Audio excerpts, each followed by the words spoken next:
नमस्कार, न्यूज 21 लाखांदूर मध्ये मी आशिष साखरे आपल्या सर्वांचे स्वागत करीत आहे।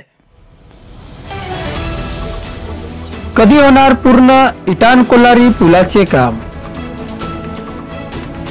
भंडारा व चंद्रपूर या दोन जिल्ह्यांना जोडणाऱ्या वैंगंगेवरील इटान कोलारी पुलाच्या बांधकामासाठी केंद्रीय रस्ते निधीतून 137 कोटी 37 लाख रुपयांच्या निधीला 19 जुलै 2018 ला प्रशासकीय मान्यता मिळाली।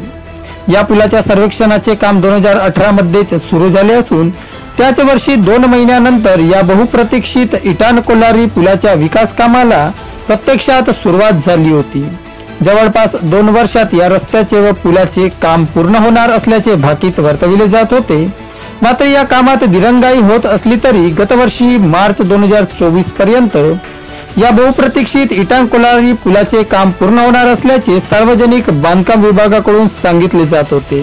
मात्र वर्ष 2024 सुरू झाले असून जानेवारी महिना लोटला तरी या रस्त्याचे व पुलाचे काम पूर्ण झाले नसल्याने बहुप्रतीक्षित इटान कोलारी पुलाचे काम कधी पूर्ण होणार याची चातक वाट लागली आहे। सुमारे 46 वर्षापूर्वी किटाडी ते विर्ली या जिल्हा महामार्गाच्या बांधकामादरम्यानच या इटान कोलारी पुलाच्या निर्मिती हेतू सर्वेक्षण झाले होते। मात्र काही कारणास्तव कालांतराने हा सेतू निर्मितीचा प्रस्ताव मागे पडला असता भंडारा जिल्ह्यातील काही समाजसेवकांनी सेतू निर्माण कृती समितीची स्थापना करून या समितीच्या माध्यमातून जणू या पुलाची धुरा खांद्यावर घेऊन भंडारा व चंद्रपूर जिल्ह्याला जोडणारा सेतू इटान कोलारी दरम्यानच व्हावा यासाठी शासन, प्रशासन आणि भाजप संघटनेकडे सातत्याने दमदार पाठपुरावा घेतला। त्यांच्या या लढ्याचे फलित म्हणून हा सेतू इटान कोलारी दरम्यानच होत आहे। या पुलाच्या निर्मितीने भंडारा जिल्ह्यातील इटान, विर्ली खुर्द व विर्ली बुजुर्ग या गावांना विशेष महत्त्व येणार असून तालुक्यातील इतरही गावांना कमालीचा फायदा होणार आहे। 9.5 किलोमीटरच्या विर्ली ते इटान या बहुप्रतीक्षित रस्त्याचे व 2 जिल्ह्यांना जोडणाऱ्या पुलाच्या बांधकामाचे साकोली येथे भूमिपूजन झाले होते। तेव्हापासून या दोन्ही जिल्ह्यांना या कामाच्या पूर्णत्वाची चातक वाट होती।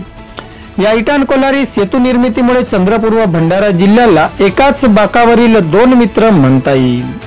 तसेच या सेतू निर्मितीमुळे चंद्रपूर भंडारा जिल्ह्यात ये जा करण्याकरिता लागणाऱ्या वेळेची बचती होणार असून लागणारा वेळ आणि त्रासात कपात होईल।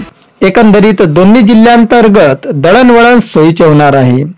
मात्र या सेतू निर्मितीच्या कामाला 2018 पासून सुरुवात झाली असली तरी तब्बल 6 वर्षे लोटूनही अद्याप काम पूर्णत्वास आले नाही। त्यामुळे या कामाला आणखी किती वर्षे लागणार असा सवाल उपस्थित केला जात असून या सेतू पूर्णत्वाची चातक वाट शिगेला पोहोचली आहे। दरम्यान या इटान कोलारी सेतू निर्मितीच्या कामात दिरंगाई होत असल्याने विविध स्तरांवरून विविध प्रतिक्रिया उमटू लागल्या आहेत। सेतू निर्माण कृती समितीचे संयोजक उद्धव कोरे म्हणतात, सेतू निर्माण कृती समितीच्या माध्यमातून आम्ही लढा दिला आणि इटान कोलारी दरम्यान सेतू निर्मितीचा मार्ग मोकळा करून दिला। मात्र 2018 पासून सुरुवात झालेल्या या पुलाचे आणि मार्गाचे काम अद्याप पूर्ण झाले नाही। त्यामुळे भंडारा जिल्ह्यातून चंद्रपूर जिल्ह्यात आवागमन करण्यासाठी जलद गतीने हे काम पूर्ण करावे अशी मागणी सेतू निर्माण कृती समितीचे संयोजक उद्धव कोरे यांनी केली आहे। तर इटानचे उपसरपंच म्हणतात, इटान कोलारी सेतू निर्मितीमुळे शिक्षण, आरोग्य आणि इतरही बाबींसाठी चंद्रपूर जिल्ह्यात विशेषतः ब्रह्मपुरी येथे जाणे सोयीचे ठरेल।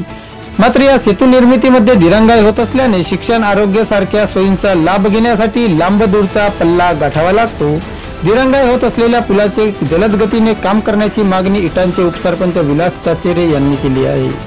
तर याच मार्गावरील विर्ली खुर्द येथील सरपंच म्हणतात, इटान कोलारी सेतू निर्मितीमुळे भंडारा व चंद्रपूर जिल्ह्यात दळणवळण सोयीचे आणि कमी वेळात होणार आहे।